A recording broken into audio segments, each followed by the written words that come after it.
might be thinking, but no, I have never made a Metal Gear 2 video. What Metal Gear 2 video? What Metal Gear Collection video?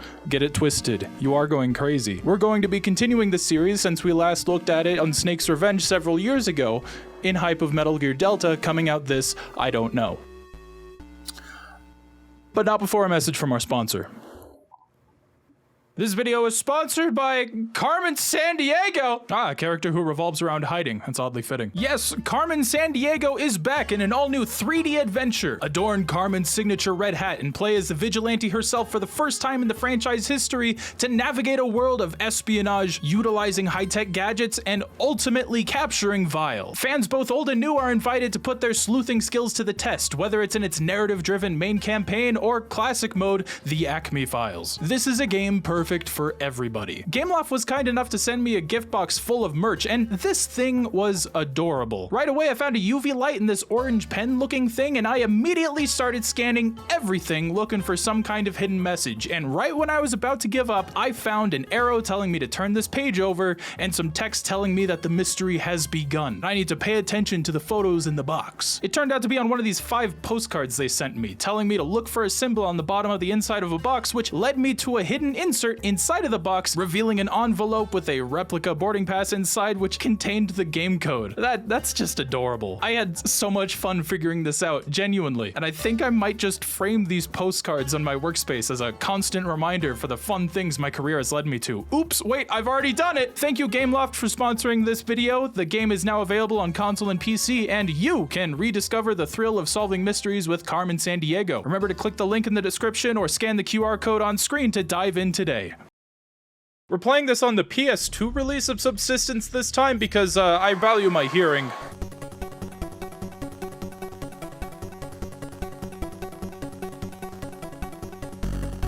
If you needed any proof that Metal Gear 2 was the beginning of the Kojima-ization of the Metal Gear series, then the opening credits before the title screen will really start to put you on that track. This feels like the opening credits to a movie, complete with this fantastic, bombastic music here for the theme of Solid Snake. A track that, although has been neglected a bit by Konami, was remixed into a brand new piece for Smash Bros. Ultimate, which is oddly fitting comparing the return of Solid Snake to that game to this proper return of Snake here for a real sequel rather than what we got with Snake's Revenge. It's almost poetic.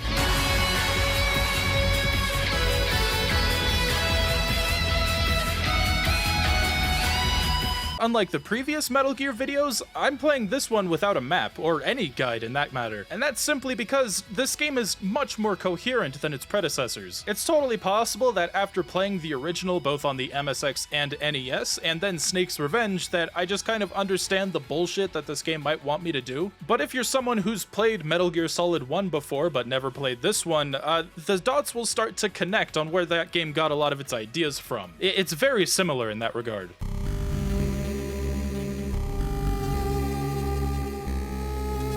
The game starts by demonstrating Snake's new ability to, crawl on the ground, automatically finding cover behind some sandbags before we're given a call from Colonel Campbell, making his first appearance release order-wise. Everything here feels incredibly familiar, though. Where before we started with Operation Intrude N313 and a mission to infiltrate Outer Heaven and save Dr. Madnar, we're now starting with Operation FO14 to infiltrate Zanzibar land and rescue the kidnapped Czech biologist, Dr. Keo Marv, who we should be able to identify from a distance via radar because of an implant in his molar. Yeah, this might be a procure on site mission, but we're given a radar this time, allowing us to see 8 screens around us where we're in the middle like it's a Mega Man boss select screen. It's not perfect. If we're spotted, enemies can jam it quite easily, and it might not work if we're in small enclosed spaces, so we might be wandering around vents not exactly knowing where we're gonna end up. But if we do get lost, we're able to contact our superior at 140.85. I also kept thinking it was 140.86 for some reason, so I kept trying to call Campbell and thinking, why aren't you picking up? Why have you abandoned me? We could also pull up a phone book and select people by name if we want to contact them, rather than needing to remember all of the frequency numbers in the back of the manual. Something I just didn't know about in my first couple hours playing the game, so I didn't even know that we could contact Miller. More on him later. We've got a whole extra button this time, and as a result, Snake can now duck down by pressing X, and when in this state, you can start crawling by moving in any direction, but you need to press the button to stand back up, which can be a little bit annoying, especially especially in a pinch. But we can use this not just to crawl under small openings and fences, but also behind cover. Stuff like tables and desks can now keep us hidden by going literally underneath them, keeping us out of enemy sight, which is gonna be nice because, wow, enemies got a huge upgrade since the last time. It also keeps us from alerting any guards that might be nearby if we walk on a surface that's a little loud by our footsteps. Alright, let's get this adventure started proper.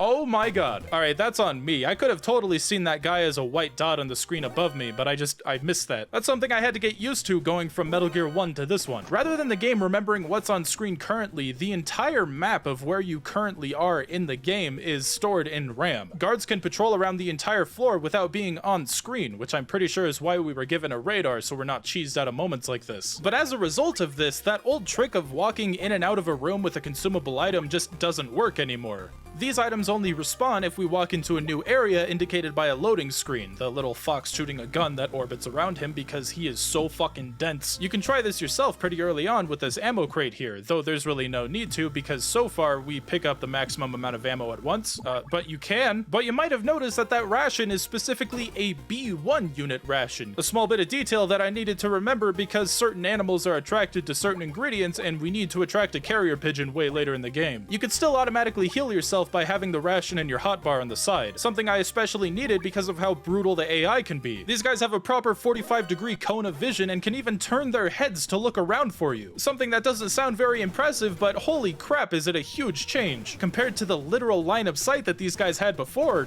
yeah, this is huge. The whole 1 and 2 exclamation mark system has been retooled into this evasion system, where the alarm will always continue even if you walk off screen, and goes into an evasion mode if you haven't been spotted for long enough, where they'll investigate where they last saw you, and then eventually declare all clear. Something you can exploit for yourself by hiding in a small area and then just punching every guard that comes in to investigate. Alright, let's get a move on.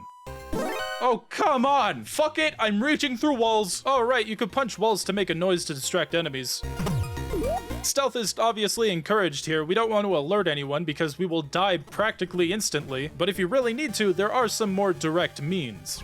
I love that the weapon pickups are still massive compared to Snake. I don't have to worry about unequipping my weapon anymore to use these hands because I can punch and shoot at the same time. Well, not at the same time, but I have access to because of that extra button. That's actually really nice. I'm still not going to use it a lot until I find a silencer.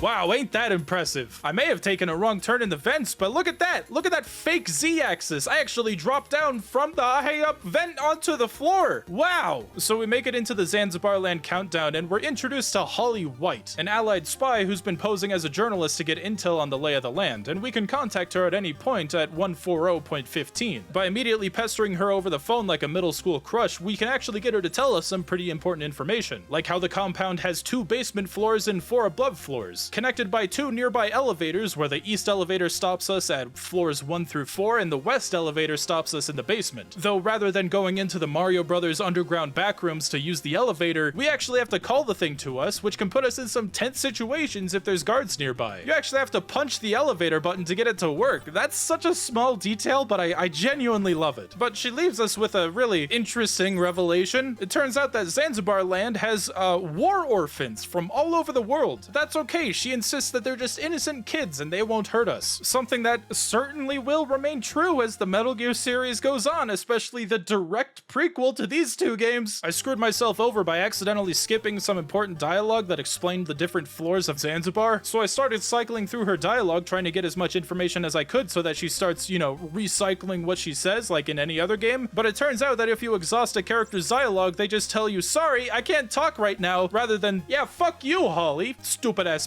Breaking Bad baby, and fuck you, Colonel Campbell, while I'm at it for being on the right codex frequency rather than the wrong one that I kept entering. I could have gotten so much cool dialogue from you, like, Snake, remember to crawl under that fence. Yeah, you know all those small spaces that you can fit into by crawling? This is excused in canon by being small places that children could fit under. Fucking what? Oh, also, there's a command room that has a map for the whole compound in it. That'll be pretty helpful for us later, I imagine, though we're gonna need some numbered key cards before we get that far. And actually, you don't find any numbered keycards on this first floor. You gotta go up to level 2 for that.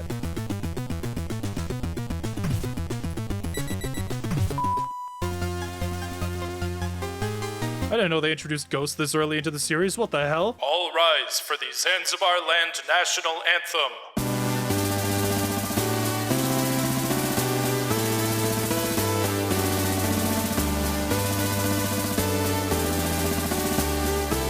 Gary, you put on the wrong track. That was We Wish You a Merry Christmas. There's not much we could do here on level 2 aside from grab the first keycard and get some rations, so we still need to come here, but I'm glad we don't need to stick around because this entire floor is practically covered in these loud-ass floors. I'm trying my damn hardest to sneak around the guards, but at the insane clapping of my feet... Nope, never mind. I don't like this joke anymore. Holy shit, it's Psycho Mantis! Holly didn't tell me what this floor is all about. Why is everyone wearing gas masks? Play stupid games with stupid prizes. Ah, no way, I don't fuck with red squares.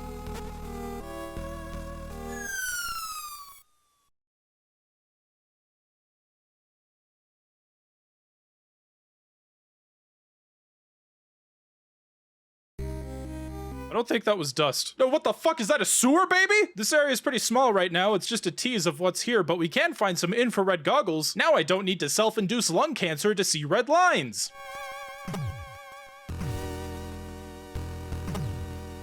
Oh, hell yeah, basement shortcut. How is it a shortcut at all? Security lasers are actually a bit of a nuisance now. They're not just a single static setting of lasers that you need to maze your way around. It's not random, there is a pattern to it, but you can't just sit there and memorize the layout of these lasers and walk through them without even seeing them. Well, actually, I probably could if I wanted to memorize the timing, but I don't. I also don't really care about these rooms filled with gas because I could survive pretty well on my O2 meter before I start taking damage, but hey, it's still nice to have. Now we can finally see what Mantis is up to. Oh my god, the alert sound is muffled when you have the gas mask on. That's that's kind of awesome. All right, now can you get that door open, please? Take off your gas mask so you can unlock the door. What do you mean that's the wrong key? All right, cool. We found Marv, except, no, we didn't. We fell for the old fake friend prank. I mean, the old fake transmitter prank. But unlike Punished Madnar from before, who tries to kill us with a plot hole, I mean, close enough, who tries to kill us with a trap door, this is actually our first boss. Black Ninja, who starts off the Metal Gear Solid trend of having a cyborg ninja in practically every game. A former member of NASA's Extraterrestrial Environment Special Forces Unit. What the fuck is the Nisfu? Is that a slur? This isn't a hard fight, but it's definitely a step up from the fights from the previous games if we're talking about quality. Even if I can get him stuck in the center of the room. Just wait him out until he starts throwing ninja stars at you and then open fire on the guy. Otherwise he'll teleport out of the way just like in some of my Japanese animes. Now fall. Alright, this is when shit starts to get kinda wacky. It turns out that this cyborg ninja is none other than Kyle Schneider from the previous game. The guy that was about to reveal to Snake that Outer Heaven's leader was Big Boss but then dies off screen. Yeah, it turns out he's not dead and is in fact now working for the guy. Now insisting that it wasn't actually Big Boss who almost killed him, it was Snake and his country. So after Snake destroyed TX-55, the Metal Gear that Big Boss was trying to threaten the world with, NATO launched a bombing campaign on the remains of Outer Heavens after it self-destructed, making sure that there were no loose ends that needed tied up. It didn't matter if they were friends or allies, resistance fighters or children. The United States hit the remains of Outer Heaven indiscriminately, and one day they'll even turn on Snake, he says. But also teasing that he, in parentheses, was different. The twist that this character is actually Big Boss comes later, but I'm gonna tell you this now because it does recontextualize how you look at this. Despite being on opposite sides and probably torturing the guy, Big Boss saw that they were both under the same bombardment from the United States. He saved Kyle and other resistance members, bringing them in and treating them as family, knowing that the country that they were once ready to put their lives on the line for is now trying to kill them. And he hopes that Snake could one day see that too, actively telling us where Dr. Marv is being held, as it's what he would want. Sending us on our way to follow some guy with a green beret, green beret, I get it, that should eventually lead us to where they're holding him. Alright, Schneider, let's go get you patched up from the 3 minor gunshot wounds I left in your scrotum. Oh, never mind. Well, thank you for the credit card. I used it to buy a mine detector because I think metal detectors in old cartoons are cool. Wouldn't you agree, Mr. Mantis Man? Well, alright, you could just say it's not cool. You don't have to fucking blind me. Oh, there's Schneider's Green Man. Oh, great, it's an escort mission with extra steps through the lost goddamn woods. I mean, I'm fine with this. I'd much rather follow someone through the lost woods rather than the game giving me a compass and telling me to do it on my own. But I tried to step out of his line of sight because I knew he was about to turn around and accidentally walked out of the room, completely resetting my progress. Oh, we are so fucking over, bros. I finally get the Colonel's frequency correct at this point, and for one of the two things that he's actually good at helping me with, he gives me Master Miller's transceiver frequency. And it looks like the guy finally got over his fast food addiction over the last 20 years because he's telling us not to eat too much while gaming because digesting takes away power for the brain, and that if I drink soda while gaming, I won't be thinking too good because my stomach has to worry about all that carbonation. Anyways, we follow the Green Beret guy all the way up to Madnar's cage, which we could see from our radar is actually 2 rooms and that there's a guy on the other side of it, and this first one is suspiciously empty.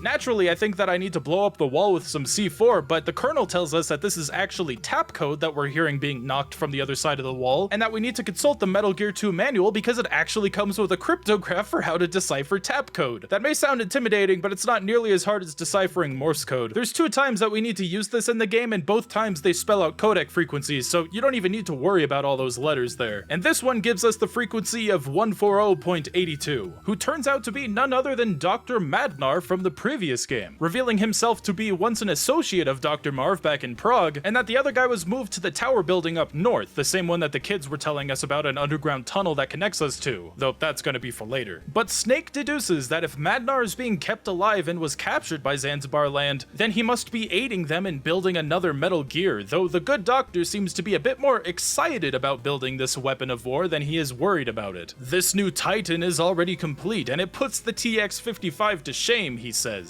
with lighter models already on their way to mass production. Yeah, mass-produced Metal Gears, surely that'll never happen. But now that Zanzibar Land has the last remaining nukes in the world, this makes the whole concept of a nuclear deterrent impossible. There's no assurance of mutually assured destruction, it is just destruction. With Big Boss backed by his new Metal Gear, which Dr. Madnar confirms it is indeed Big Boss behind everything, surviving the events of Outer Heaven, Zanzibar Land's forces have now set their sights on a new miracle energy source, Oilix.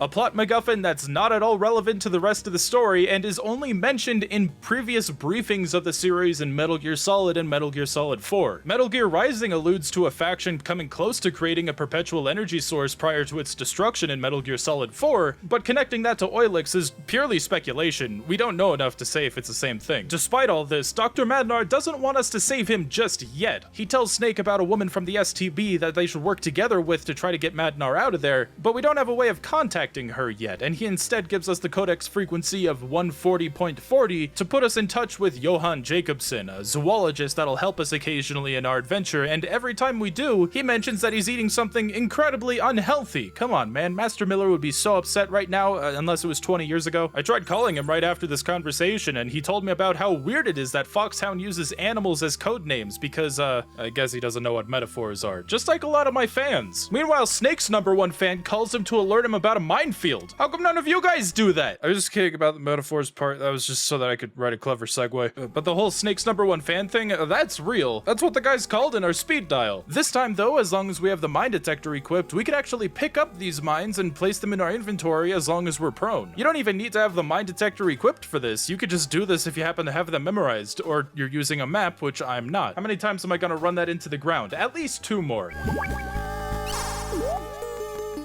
Oh my god, did they get suspicious of my phone call? Thankfully, no. The space between building 1 and the tower building have been replaced with singing sand? Not to be mistaken with the singing sand dunes that just kind of blow wind funny. This is closer to barking sand, which, no joke, has been losing its ability to sing because of pollution. That is very on the nose for Metal Gear, which I doubt was intentional. Whatever the case, this just means that whenever we walk by these 2 screens, guards act as if we punched a wall. But I'm guessing that the sand does some sort of chain reaction thing because all it does is make them suspicious. They don't know where you are, making it even easier to get past them because they just stop and start looking around. I'll never be caught between these fuck. Ah, that's right, the mines. I should have picked those up. While running away, I saw this small child that insists that he'd seen trucks driving through this bottomless pond that they were told not to play in. I think, okay, it's probably not bottomless. Maybe I could just wade my way across it, but no, I just drowned in front of a child. That's not traumatizing. So I give up on that, thinking that I need to find some way to float across because this ain't the Oregon Trail, and then come face to face with a goddamn Hind D. I can't take this thing down with a handgun. This isn't Metal Gear Solid 5, so I go back. So then naturally, Holly, the spy that she is, tells us that she knows where to find some Stinger missiles, and they're across that same goddamn swamp that I just traumatized a small child in. Sure is nice that helicopters aren't able of tracking anybody that's running on foot, but at this point, I'm convinced that I have no way of going across the swamp and go back to building 1 so I can pick up any items I might have missed. And yeah, I found some plastic explosives and a submachine gun, which is definitely something. Both items that I barely ever use, but I still need them. Now have at thee! Okay. Oh, wait, hold on. If there's shit hidden in plain sight, then does that mean...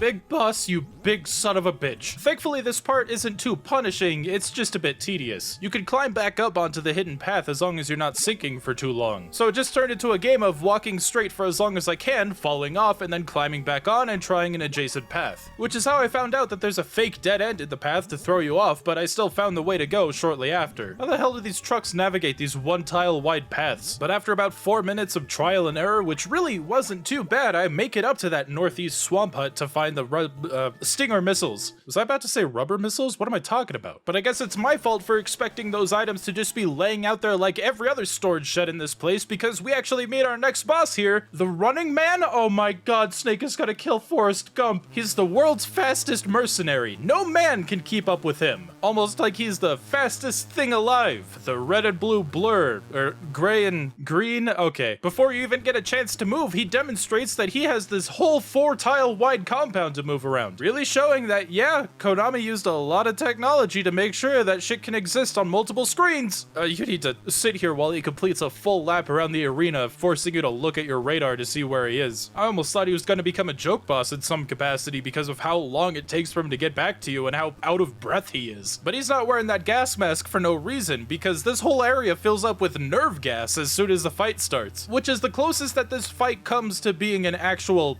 fight. No matter what you're doing on this 2x2 grid, he's always going to be running to the opposite side, so you need to make sure to prepare for that by lining his path with some of those mines that you hopefully picked up by the Singing Sands. As sad as it may seem, this is probably the best use of mines that I've seen in the series up to this point, meaning, these 3 games. Now, how could a cheetah lose to a snake? That's exactly what this guy happened to be thinking. He really just wasn't fast enough.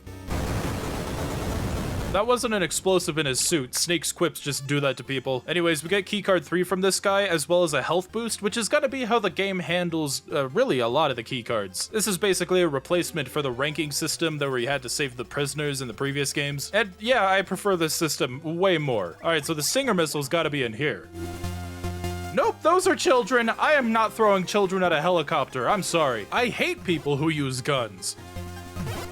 Okay, I have to have accidentally pressed an attack button or something right after that dialogue box, because I have no idea why that child just disappeared and my flesh started to melt. I probably deserved it, I'll be honest. Thank God the other one didn't start vaporizing me, because this other kid here tells us that he knows where to find Stinger missiles, and they're on the west side of the first floor of Zanzibar's compound. And good lord, is this whole area very beige. We never have to come back to this area on the first floor, so I'm guessing that's related. If you're in the Metal Gear universe, don't trust anything that's beige.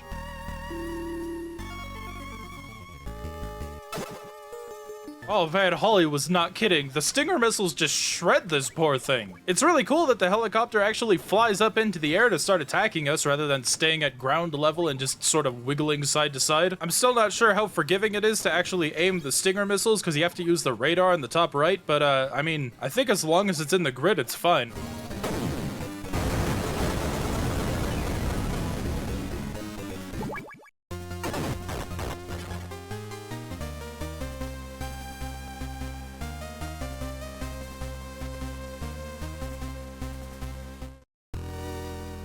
Snake, aren't you good in a cardboard box? Try posing as that cargo. I would, but I haven't found the box yet. Oh, also, he's changing frequencies on us, just like Big Boss did in the last game. Except he says to find his frequency that you have to look in the manual. So I think, okay, I better check the Metal Gear Solid 3 Subsistence manual, but it's not there. So what are my options then? I guess maybe it was a direct translation, so maybe I should check the MSX manual, but no, there's still nothing there either. It turns out that Konami just didn't include a way to find his frequency in this PS2 release of the game, and maybe not even in the PS3 release. So to remedy this, they had to put out an FAQ page with his frequency on it, which I suppose is the same as me having to look up what to do. But I found it through this FAQ page, so I probably did it just like a bunch of you guys did it back in the day. Though the page did spoil for me that he's going to be changing his frequencies again later, so oops. Oh, there's the cardboard box.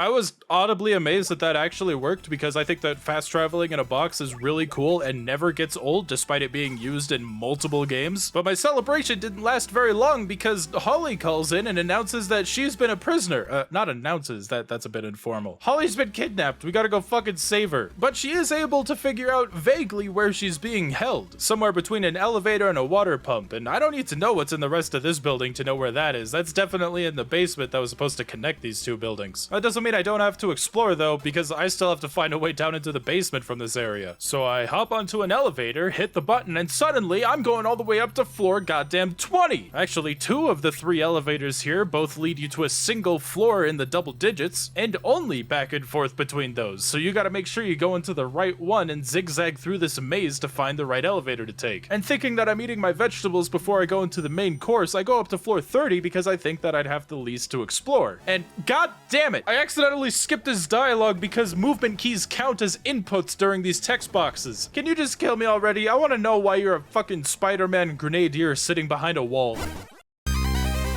Alright, it turns out I didn't really miss anything. This guy is Red Blaster, who does exactly what I thought. He's crawling around the ceiling tossing grenades at me like Spider-Man, and that's really it. I need grenades if I want a chance at this guy, so I'll be coming back later. At least it's better than stairs. Oh, okay, when this kid calls Big Boss his one-eyed daddy, it's totally fine, but when I do it, I'm put on a list? If I wasn't missing that hang glider right now, I'd jump right off the roof. I can't live without my one-eyed daddy.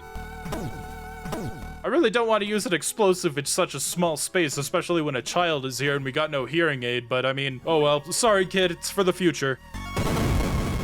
Remember to please keep your kids away from explosive devices, thank you. Alright, I'm about 4 hours into the game at this point, and I only just now learned that I could punch a guard once to disorient them. So after about a half hour fucking around, I finally find out that the middle elevator in this weird spiral takes me down to B1, being the only elevator here that doesn't go one way. Are you a friend of the blonde lady, mister? Sorry, I don't give government secrets to children. I learned that the hard way from going onto the War Thunder forums. For legal reasons, that is a joke. Alright, so how do I use the sewer to get in between buildings? Whoa! Dude, this was supposed to be a recon mission, not Waterworld! The one-eyed man said that if a man in green shows up, then don't tell him about the blonde lady. Ah, it's alright. You're doing great, kid. Keep it up.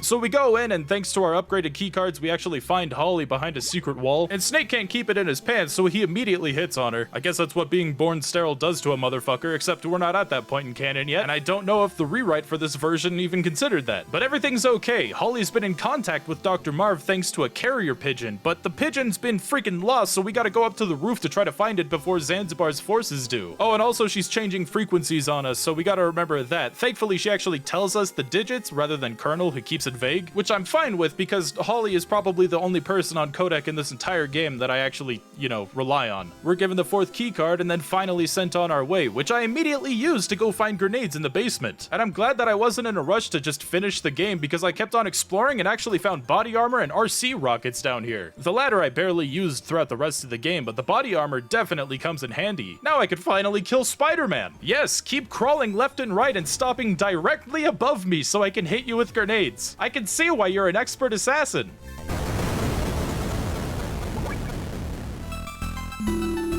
I can't go on anymore. Zanzibar's haunted.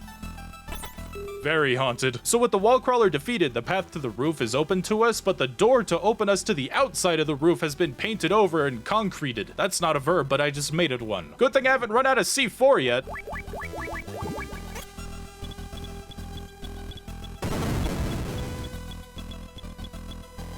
Oh, there's the New York winged rat. Quick, Jacobson, make yourself useful. If you've got beans and potatoes, you can use them as bait. Please tell me one of these has potatoes in it. Ah, there we go. I'm apparently supposed to lure the pigeon to me, but if I just wait for the thing to land and come to me, that's not gonna happen. So I end up just chasing him down until he lands. Get over here, you fucking diseased avian.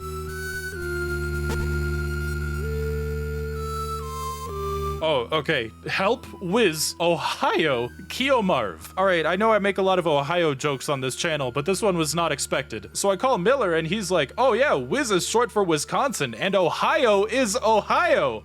Oh, I love this game. So I dramatically overthinked. I don't know the past tense of that. He tells us that this has to be code for some kind of number. And I think, okay, it must be the number that correlates with those states being introduced into the Western Imperium. And I look it up and so Ohio is the 17th. So I call 140.17 because I can't even change the 140 part. I can only change these 2 digits at the end, but that didn't work. So, okay, I try what letter H is in the alphabet because that's the only one that's not capitalized, and still nothing. Turns out I just needed to turn this text upside down and it vaguely spells out 140.55M. Not exactly sure what M has to do with this, but I can do 51, and it works. It's not a total victory yet. He's only speaking in Czech, and I don't know that language. I barely even know English, and it's my first language. So I call Dr. Madnar to help me translate it, but he only points me to a Gustava woman, tells me that they were never able to communicate in the same language, and points us to this STB woman who's somewhere hiding in Zanzibar land. So I use the number 4 card to head out the front door of building 2, head back to building 1, find a red key card, which acts as a combined master key for keys 1 through 3, combining them in my inventory, which is very nice, still not perfect. Head up to level 3 and then think, okay, this is like Metal Gear Solid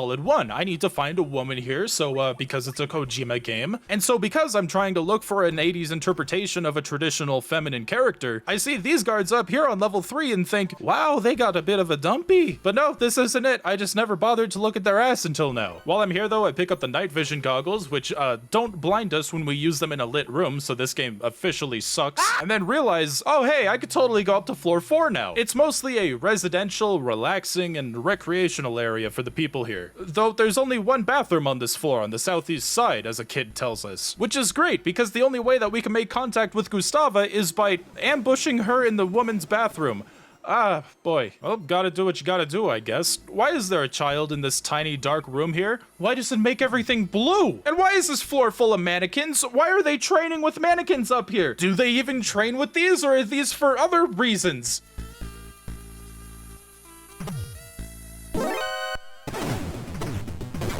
That was way less scarier of a jump scare than I was expecting, I'll be totally honest. It's actually not that bad in general. You can see which of these guys are real and which aren't by checking the radar. But hey, if you pissed yourself because of how scared you are of mannequins, that's okay. There's a bathroom right here at the bottom right corner of this area, and oh my god, it's a bucket! Yeah, the box was already overpowered, but it's been kind of nerfed in this game because they'll start shooting at it if they investigate it, but the bucket just straight up blocks those bullets. That's fucking awesome. Wait, hold on, that's Gustava. Turns out Gustava knows about us and is actually trying to help out. And it must be a small world after all, because Snake recognizes her from the Calgary Olympics, because apparently Snake is an avid Olympics fan. Gus gets in contact with Marv and has a conversation in Czech, which I used Google Translate on my phone to try to understand. He says something about a cleft at the north of the tower where he's being held, which is pretty close. It's actually a crevice, not really a cleft, but I mean, hey, that's good enough. But she says that he's also concerned about Dr. Madnard. Not that he's unsafe, but, well, we're left to find out for ourselves later on. Sure, it's a good thing that we decided to barge into the woman's bathroom because there's a secret elevator here that takes us to a connecting tunnel. And why do I hear boss music? Holy shit, it's a fucking Decepticon! The secret tunnel takes us up to that same area where Dr. Madnar was being held, but on the other side of the wall that he told us not to blow up, so he hands us the number 5 key card and joins our little RPG party that we've got going on. But when making our way further up the tunnels, the doctor needs to stop for a minute for a piss break, giving us some time for Snake and Gus to give a bit of a heart-to-heart. They discuss the idea of fate, their sense of purpose in the universe, something that further Metal Gear games would definitely use as a major theme. Talking about how silly silly it is that an STB agent, a secret police anti-communist force in Czechoslovakia, is helping some US special agent guide a scientist through some sewers. And that she wouldn't even be in this situation if her ex-boyfriend, someone named Frank, didn't have to leave her behind. And yeah, it's Frank Castle. Not Frank Castle, Frank Yeager. That's the Punisher. Whoops. That would be something. She's talking about Frank Yeager. Gray Fox? That'll be important later. But before Snake is given more information, Madnar comes back from his little break, and I think we need to pat him down just in case he's got a gun. He doesn't, but I'm still gonna blame him for not being able to crawl over mines while having a full party. Damn you for making me actually have to navigate these minefields instead of cheesing them while being on my belly. Madnar insists that he goes first because I'm pretty sure he's a double-timing piece of shit, but just when Gustava tries to cross the bridge, she's shot down by Metal Gear? Holy shit, and it's even being piloted by Frank Yeager.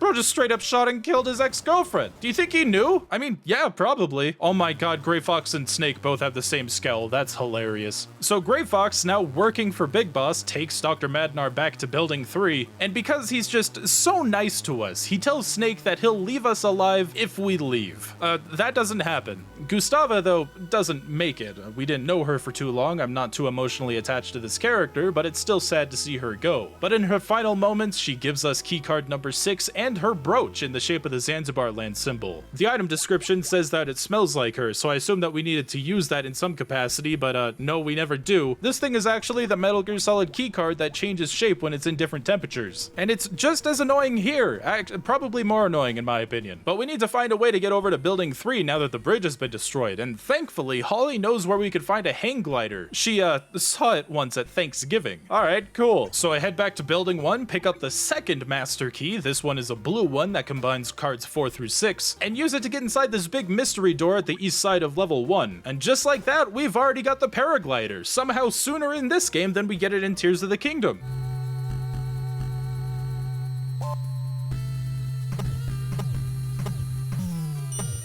God damn it, Gray Fox, come on, we used to be bros. That elevator will become your tomb. Oh, good, I've always wanted a large casket. Now, is this where we get jumped by 4 horsemen of the apocalypse? Ah, yep, there they are. I'm getting reverse deja vu. That wasn't a joke, by the way. These guys are called the 4 Horsemen, a top secret assassination squad. That's a hell of a title. Though, unlike in the future, when Snake gets ambushed by a bunch of people in stealth camo in an elevator, these guys just kind of sit up at the top and wait for their turn to strike. If you're too close to one of their sides of the elevator, they just don't jump down and stay up there, but also jump back up if they take damage, so we can use that to our advantage.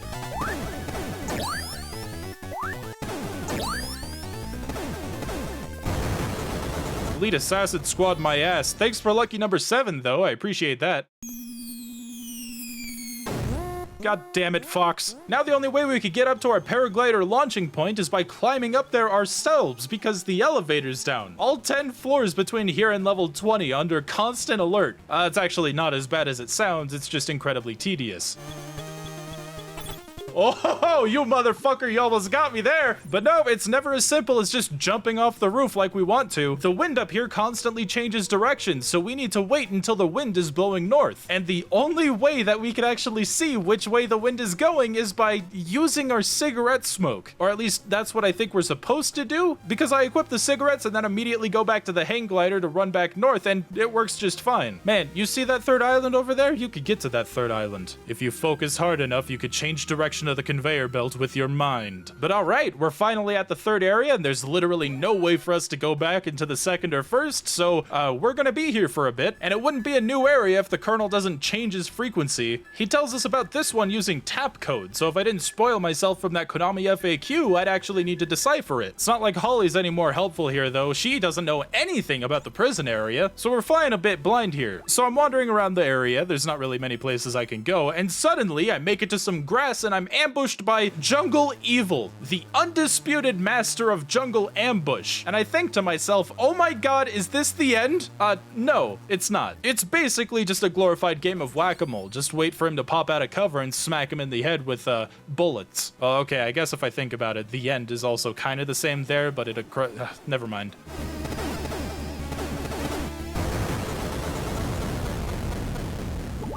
Can I have the next key card, please? Thank you. Is that an egg? Oh my god, that's actually an egg.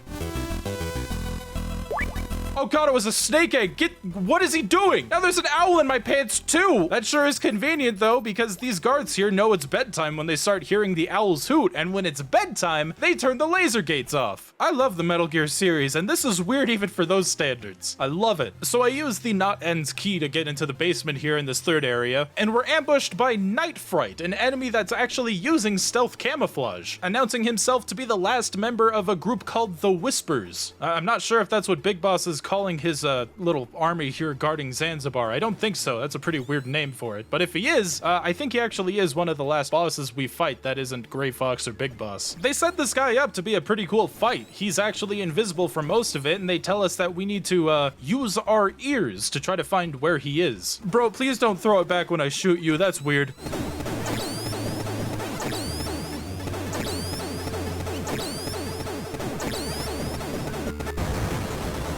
I can't fucking believe that worked. All right, let's get a move on. All right, who spilled secret orange juice on the floor? And thus Liquid Snake was born. Turns out I didn't find a secret exit through the floor, and I was actually melting in sulfuric acid that's laid out to kill rats. But Miller has a pretty good idea. Sulfuric acid can be neutralized with sugar, and what has sugar in it that we have in our inventory? A ration with chocolate. Cool. Don't forget about this, it'll be important for the final boss, no joke. All I need to do is have it equipped, so hey, if you're ever faced with sulfuric acid, just remember to bring a tin can with you. Don't actually do that, and actually you need to bring 3 of them because only one of them works per puddle.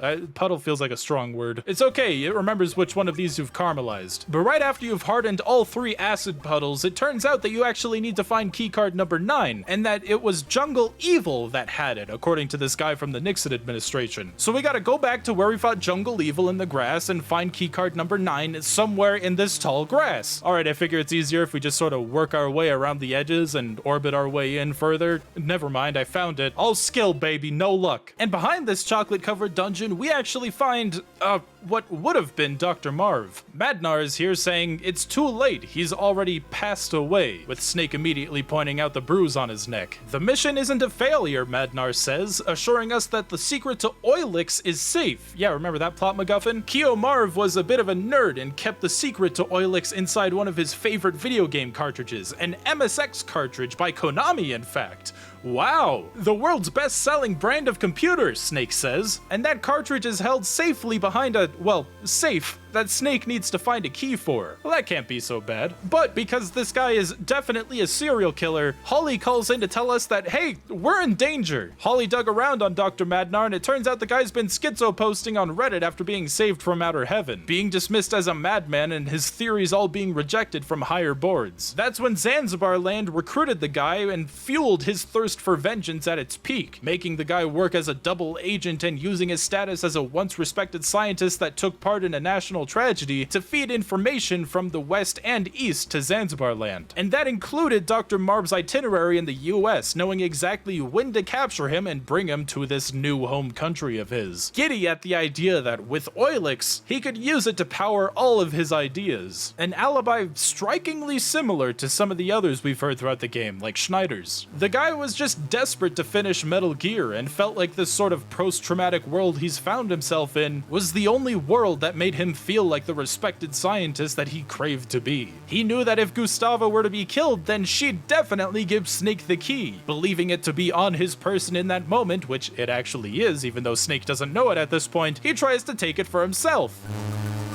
Ow! Oh my god, I've got a boomer on me!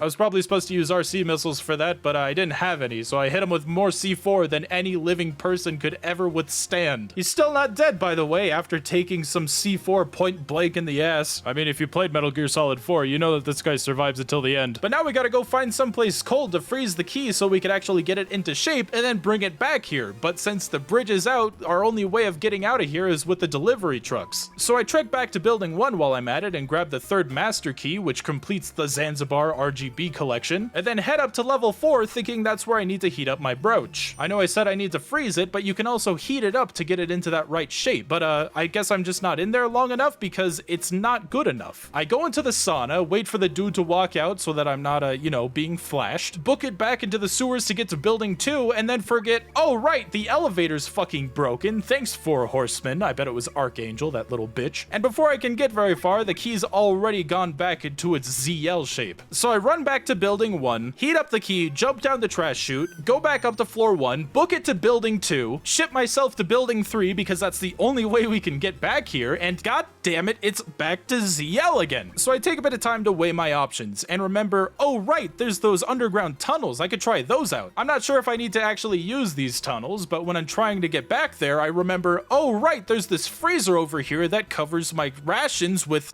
But it turns out I just needed to sit in here for a little bit because now my key has grown extra ridges, which is, you know, that's great. Finally ridged for my own pleasure. And I'm pretty sure that the frozen rations in my inventory were keeping it cold longer, so I didn't even really need to stress out as much as I was during this point. So I head back up north, weave my way around some Decepticons in the basement, head back down to basement level 3, cross the chocolate acid platforms, and finally we...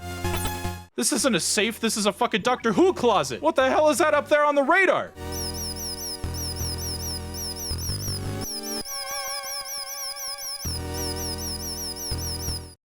Did I just get the super plague? No, according to Johan, these are actually highly poisonous Zanzibar hamsters. Gee, that's great. But oh, if only we had some cheese in our inventory, we can lure them out of there. Well, actually, okay, the luring them out of there part is something that I didn't consider until dying a few more times. I thought maybe if I had cheese in my inventory, they'd leave me alone, but no. So I sit outside of the rat cave, hold onto my rations to make sure that they actually melt. Oh my god, the rats are chasing me!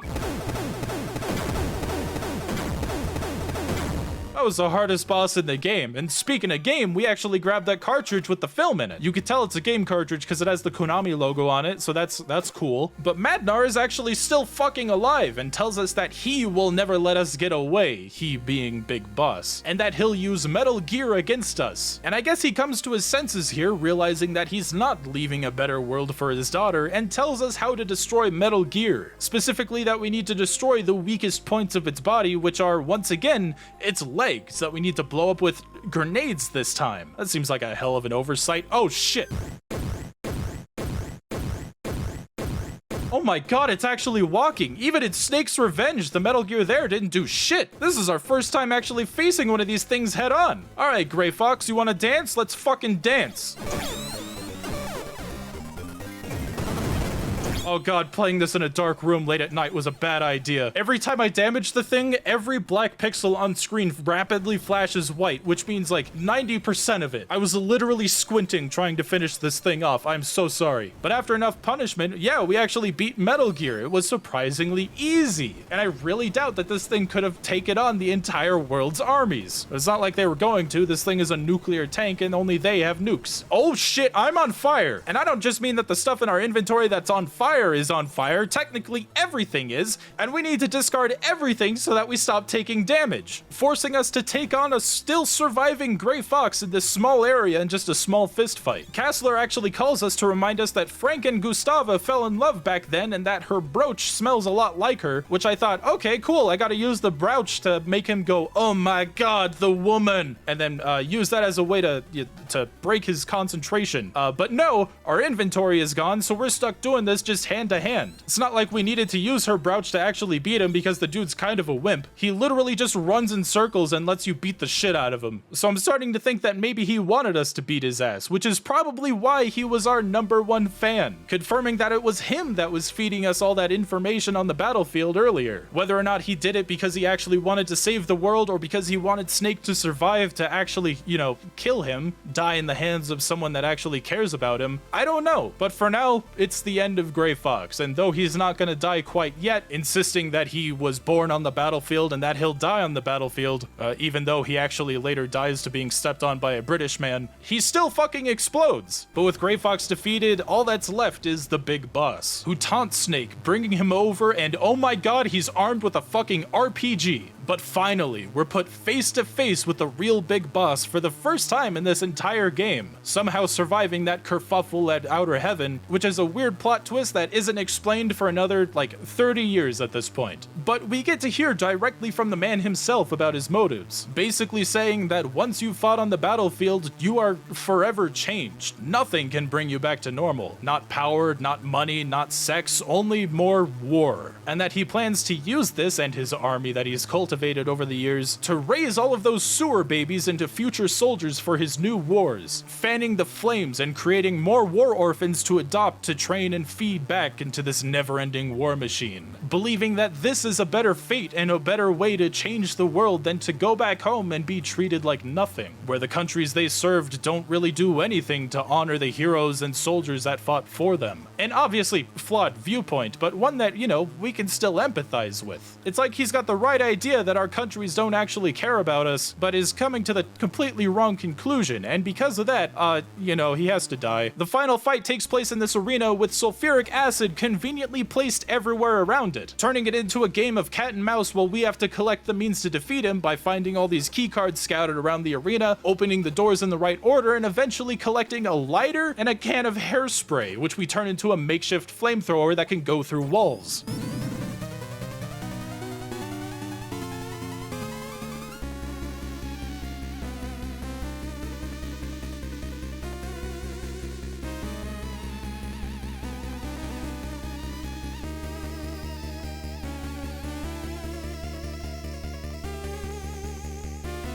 Well, that's good. At least he didn't explode. Man, what do these people have on them? But we've done it. Big Boss and the leader of Zanzibar Land has been taken down, and now all that's left is for us to get out of here. We're teamed up with Holly at his side, who's disguised as an enemy soldier. We're armed with a gun with infinite ammo and escape to the rendezvous point, running faster than we've ever run at this point before. But that's okay. No matter what we face, we've still got infinite ammo. Fuck!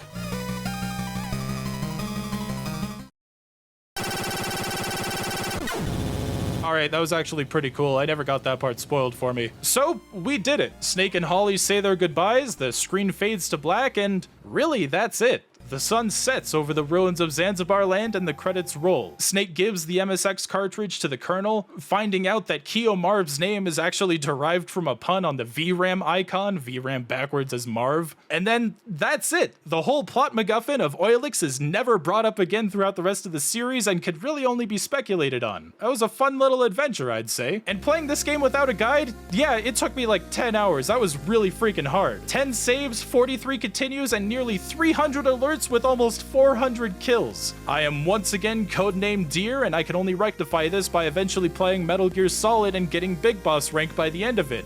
Without save states too. Mark my words, I will fucking do it. So that, my friends, was the origins of Metal Gear. Well, at least the series, not so much the lore. That's gonna be for a completely different video. But next time we look at Metal Gear here on the channel, it'll be with one that I'm sure you've been waiting for.